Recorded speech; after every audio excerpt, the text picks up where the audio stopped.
এ পরীক্ষা শুধু তোমাকে আমাকে নয়, আল্লাহর রাস্তায় যারাই চলেছে তাদেরই পরীক্ষা হয়েছে।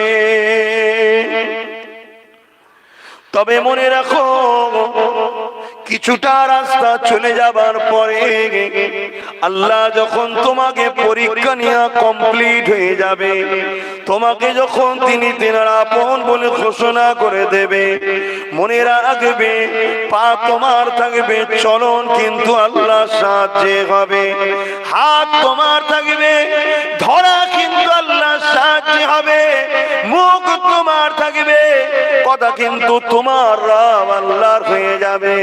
তখন তোমাকে দুনিয়া জমিনে এই চলতে চলতে গাছপালা তরুলতা সবাই তোমাকে কিন্তু সম্মান মর্যাদা দেবে। শুধু দুনিয়ায় নয়, চলে যাবার পরেও তোমার মর্যাদা রয়ে যাবে।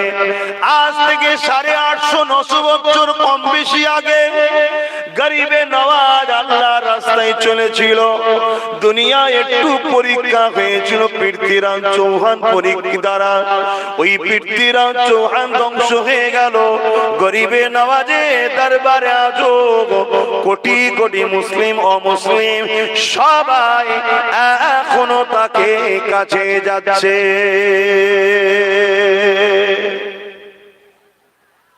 বুঝার চেষ্টা করো আমার যুবকেরা, আল্লাহকে খুশি করো। কেন এই জিন্দেগিটা কে দিয়েছে?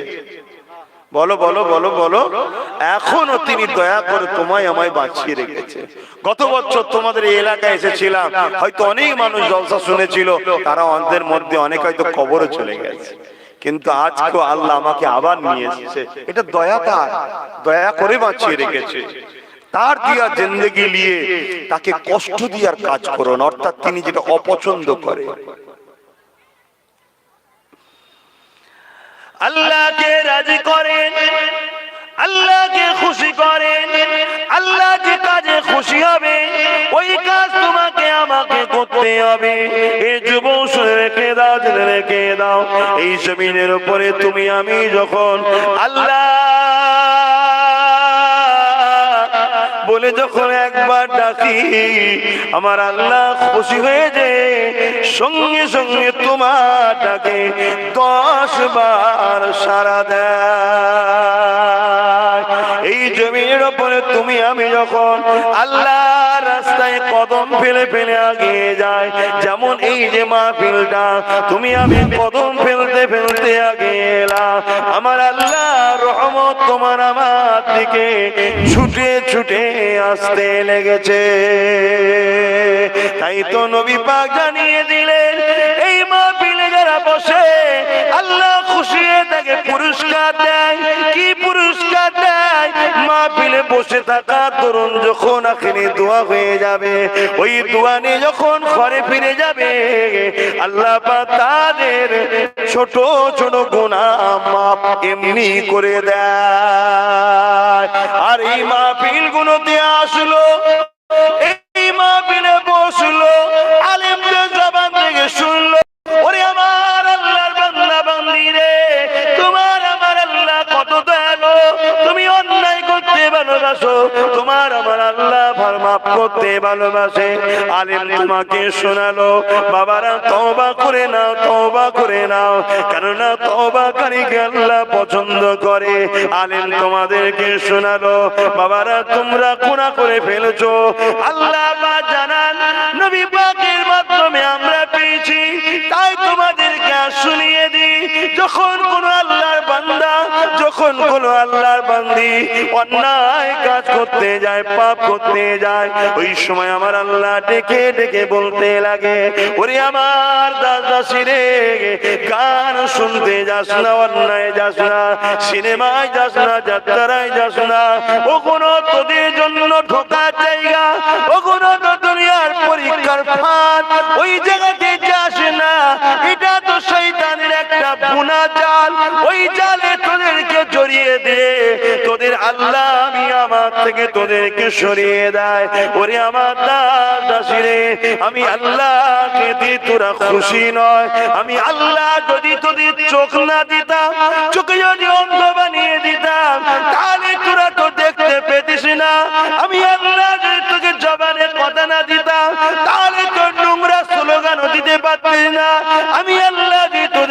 পা না দিতাম রে, এই পায়ে তোরা হেঁটে হেঁটে যেতে পারতি না। ওরে আমার দাস দাসিয়ায় ফিরে আয়, ফিরে আয়, আমি আল্লাহর কাছে ফিরে আয়, ফিরে আয়, ফিরে আয়। ওই দিকে যাস না অন্যায় কাজ, ওখানে চলে যাস না গুনার কাজ, ওখানে গেলে তুই ধ্বংস হয়ে যাবি, বরবাদ হয়ে যাবে। এইভাবে যখন ডাকতে ডাকে, এ যুবক শোনো, বোন আমার শোনো, আমার আল্লাহর ফেরেশতারা বলতে লাগে, ও রব্বি আল্লাহ পাক, ওদেরকে আপনি কেন ডাকছেন? আপনি তো আল্লাহুস সামাদ, আপনি কারো মুখাপেক্ষী নয়, তাহলে কেন ডাকছেন? আমার আল্লাহ জবাব দেয়, ফেরেশতা রে, আমি আল্লাহ ওদের ভালোবাসি। আরো জোরে বলুন সুবহান।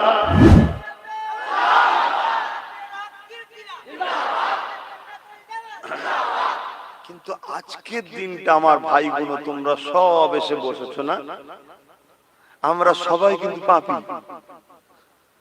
তোমাদের যদি পাপ নাও থাকে, বা আমার কিন্তু পাপ অনেক আছে, তোমাদের সবার থেকে বড় পাপী আমি। কিন্তু আজকে যে জায়গায় বসেছি, এই বসাতে কিন্তু আল্লাহ খুশি। জোরে বলুন সুবহানাল্লাহ। এই মাহফিল গুলোকে রিসেন্ট বন্ধ করার একটা প্ল্যান চলছে, তোমরা জানো কি জানি না, একটা প্ল্যান চলছে। কেন জানেন?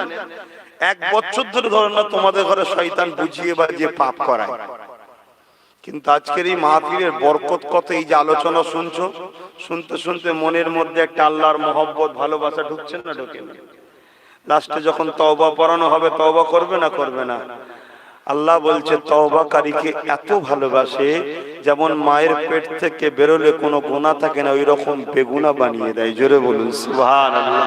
বলে শয়তান কখনো চাইবে যে 1 বছর ধরে যাকে ভুল করিয়ে জাহান্নামের খদ্দের বানাচ্ছিলাম, আর এই মৌলী সাহেব, পীর সাহেব গুলো এসে তওবা করিয়ে দিয়ে তাদেরকে মাফের রাস্তায় নিয়ে যাচ্ছে, তাহলে মনে হয় শয়তান আমাদের উপর খুশি?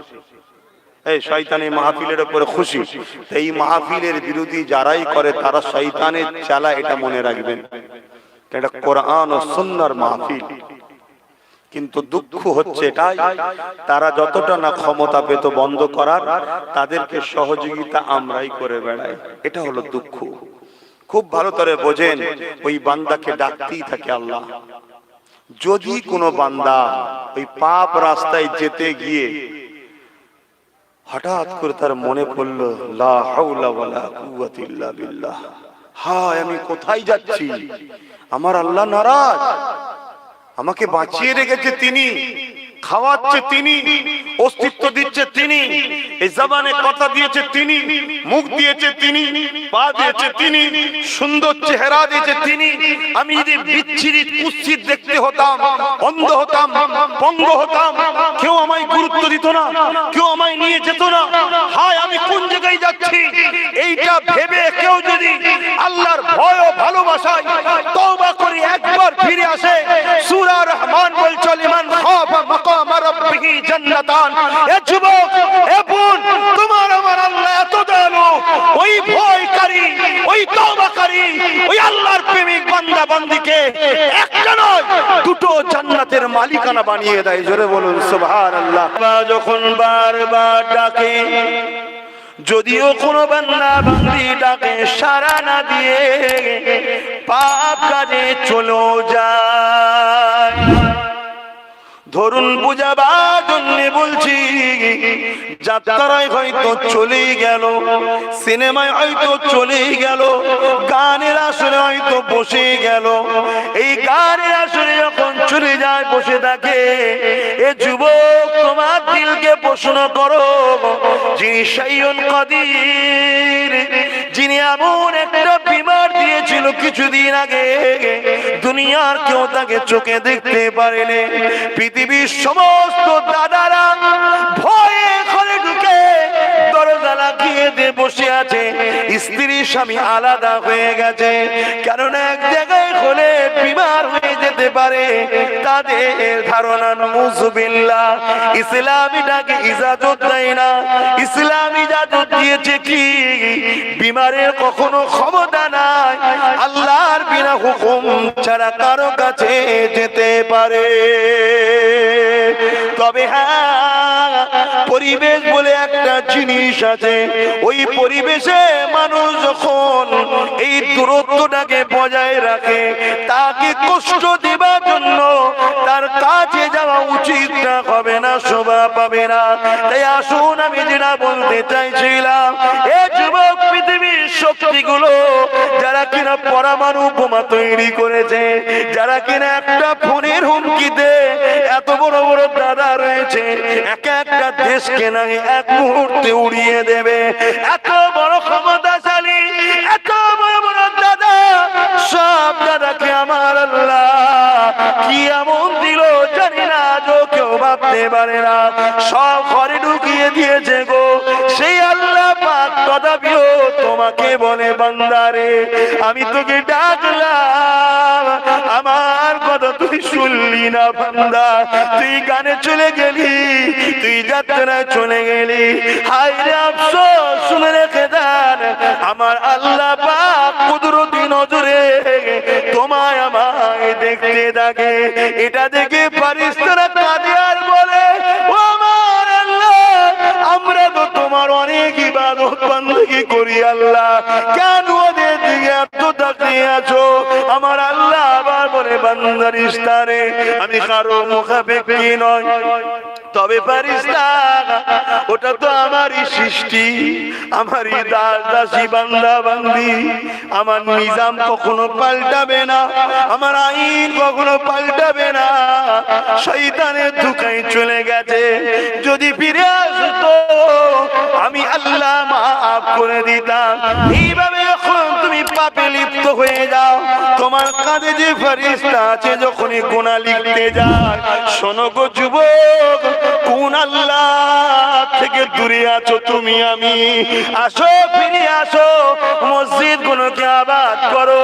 তুমি আমি মসজিদে নাই বলেই তো মসজিদের দুশমন গুলোকে মসজিদকে নিয়ে চক্রান্ত করছে, মসজিদকে ভাঙছে, মসজিদের আযানের বিরোধী করছে।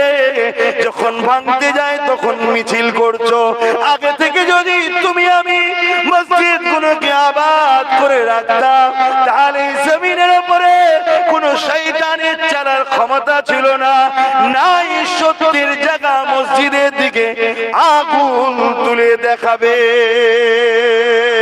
এ যুবকেরা, ওই সময় গুনাহ যখন তোমার লিখতে যায় ফেরেশতা, আল্লাহ বলে ফেরেশতারে থাম, লিখবি না। আল্লাহ বান্দা তো গুনাহ করেছে, আল্লাহ বলে থাম রে ফেরেশতা। ও আমার আল্লাহ, অপর দিকে তুমি যখন নেকির নিয়ত করে, কেউ নিয়ত করেছিল আজকের এই মাহফিলে আসবো, কোন কারণে আসতে পারেনি, নিয়ত করার সাথে সাথে আল্লাহ বলেছে লিখেলে। ফেরেশতা বলে আল্লাহ এখনো তো যায়নি, আরে নিয়ত তো করেছে, ভালো জায়গায় যাবার নিয়ত তো করেছে, লিখেলে লিখেলে লিখেলে। জোরে বলুন সুবহানাল্লাহ, একটু জবান খুলে বলুন না সুবহানাল্লাহ। মাইক ভাই খুবই খারাপ, আমার খুবই কষ্ট হচ্ছে, গলার পুরো ভেতর থেকে টানছে। তারপরও আমি আল্লাহর দাসগুলোকে শোনাবো আল্লাহর কথা, কিন্তু আল্লাহর দাসগুলো শুনবে না। আল্লাহু আকবার, কি দয়ালু রব। ফেরেশতাকে বলছে, ফেরেশতা ও ভালো কাজে নিয়ত করেছে, লিখে নিতে বলেছে, খারাপ কাজ করেও ফেলেছে। আল্লাহ বলছে দাঁড়া, লিখিস না, সকালে যদি করে সন্ধ্যা পর্যন্ত আল্লাহ সময় দেয়। শোনো যুবক, এর মধ্যে যদি তওবা করে লাই, আল্লাহ বলবে খাতায় আর তুলিস না, মাফ করে দিলাম। জোরে বলুন সুবহানাল্লাহ। যদিও ভুল করে ফেলো, তওবা করো না কেন আমার ভাইরা? তওবা করো না কেন? আল্লাহর কাছে কেন নত হয়ে বলো না, আল্লাহ গান শুনে ফেলেছি, আপনি মাফ করে দেন? কেন বলবো না? দিল থেকে তাকে বলো। যদি তুমি তওবা করার পরে আবারও যদি করে ফেলো, করবে না নিয়ত করেছো, কিছুদিন পরে আবার গান শুনে ফেলেছো বা আরো কিছু ভুল করে ফেলেছো, তওবা করেছিলে, আল্লাহ পাক বলছেন আবার তওবা কর, আমি আবার মাফ করব। জোরে বলুন সুবহানাল্লাহ। আপনাদের মহল্লা এই যে রডটা দেখছেন না, এই রডটা ধরুন এখান থেকে এটা ভাঙলো, এখান থেকে এটা ভাঙলো, এখান থেকে এটা ভাঙলো, কিন্তু যতই জোড়া হোক একটা দাগ রয়ে যাবে, ঠিক না বে ঠিক? দাগ রয়ে যাবে। আল্লাহ বলছে কেউ যদি আমার কাছে তওবা করে আবার ভেঙে দেয়, তওবা করে আবার তওবা তরক করে, আমি ওর তওবাকে আবার কবুল করব, কিন্তু এমন ভাবে জুড়বো এতে তো দাগ পাওয়া যাবে, কেউ ভাবতেই পারবে না যে তওবা ভেঙে চোখে পুরো নিখুঁত করে দেবো। জোরে বলুন সুবহানাল্লাহ। ভাই ভাই ভাই, আমার আল্লাহর আব্বাস সিদ্দিকীকেও প্রয়োজন নাই, আমার প্রয়োজন আল্লাহকে। এত সুযোগ দিয়েছে বলে মনে করবে না যে আল্লাহ আমাদের দরকার আছে, না, তিনি কারো মুখাপেক্ষী নয়। একবার শুধু হুকুম করে কোন হয়ে যা, এখন হো গিয়া, সঙ্গে সঙ্গে হয়ে যায়। কত নবীর উম্মতদের ঘরে আল্লাহ পুরো শহর সমেত ধরে উল্টে দিয়েছে। ধরেন এই জমিনের উপর বসবাস করছে, ধরে পুরো উল্টে দিয়েছে, একটা পাট নিচেই চলে গেছে। ইতিহাস তো পড়ুনি, জানবে কি করে? আজ জাতি, সমুদ জাতি, পুরো জাতিটাকে আল্লাহ ধ্বংস করে দিয়েছে। আল্লাহ আমাদেরকে ছাড় দিয়েছে মুহাম্মদ রাসূলের ভালোবাসায়। আমরা আখিরি নবীর উম্মত, আমাদেরকে আল্লাহ অনেক ভালোবাসে। কিন্তু আমরা যদি একেবারেই গাফিল হয়ে যাই তাহলে তো বাপ অন্যায় হবে, ভুল হবে। এই যে আজান হচ্ছে, এলাকার মসজিদেও হবে, এই আজানের পর নামাজ আছে, এটা আমাদের কাজ। যে আল্লাহ তোমাকে এখনো ঘোরাচ্ছে, সুস্থ রেখেছে, ভালো রেখেছে, 10টা মিনিট যাও, আল্লাহু আকবার। কিছুদিন নাও যাও, ইমামের পিছনে ইক্তেদা করে কাবার দিকে মুখ করে, আল্লাহ আমি মূর্খ মানুষ, কিছু জানি না, ইমামকে ইক্তেদা করে শুরু করছি, আস্তে আস্তে শিখে নাও, আল্লাহু আকবার। যা করছে দেখে দেখেই করো। আল্লাহ হৃদয়ের খবর সব জানে, যে আমার দাসটা এতদিন পরে ফিরেছে, ও শেখে নেই এখন, ঠিক আছে, হে ফেরেশতা ওটাকে কবুল করে লে। জোরে বলুন সুবহানাল্লাহ। শুধুমাত্র ভালোবাসে, কিন্তু নিঃশ্বাস ফুরিয়ে গেলে বাবা আর চান্স নেই। কার কবে নিঃশ্বাস ফুরাবেন কেউ জানেন? জানা আছে কারো? যে আমার দাদু এখন বেঁচে আছে, আমি কি মরি, দাদু মরুক তারপরে নাকি? আরে অনেকের দাদু রয়ে গেছে, নাতি পুতা চলে গেছে, সমাজে আছে না? নাই। এত ভালোবাসে আল্লাহ, এত মহব্বত করে, পিয়ার করে, সেই আল্লাহকে ছেড়ে দিও না। কত ইজ্জত দিয়েছেন। যখন কোন বান্দা বান্দি গভীর রাতে উঠে পড়ে, তাহাজ্জুদের রক্তের সময় উযুটা করে নিয়ে সিজদায় পড়ে যায়, আমার আল্লাহ ফেরেশতাকে দেখায়, ওরে আমার ফেরেশতা রে, এই জমিনের উপরে এত পাপ অন্যায় হয়, আমি আল্লাহ চাইলে এই আসমানকে কঠিন শক্ত বানিয়ে দিতে পারি, এক ফোঁটাও জমিনে পানি যাবে না, মানুষ কোন খরা অনাহারে দুর্ভিক্ষে মারা যেতে পারে, আমার আল্লাহ পাক বলেন আমার ক্ষমতা আছে। কিন্তু ফেরেশতা দেখ, ওই যুবক ওই যুবতী গভীর রাত্রিরে কেমন করে উযু করে দেখ আমার কাছে নিজেকে লুটিয়ে দিয়েছে, আমি আল্লাহ এদেরকে যখন দেখি আমার জালাল, আমার ক্রোধটা ঠান্ডা হয়ে যায়, রহমতের দরিয়ায় জোশ মেরে ওঠে, আমি আল্লাহ তখন আবার আসমান থেকে পানি দিয়ে জমি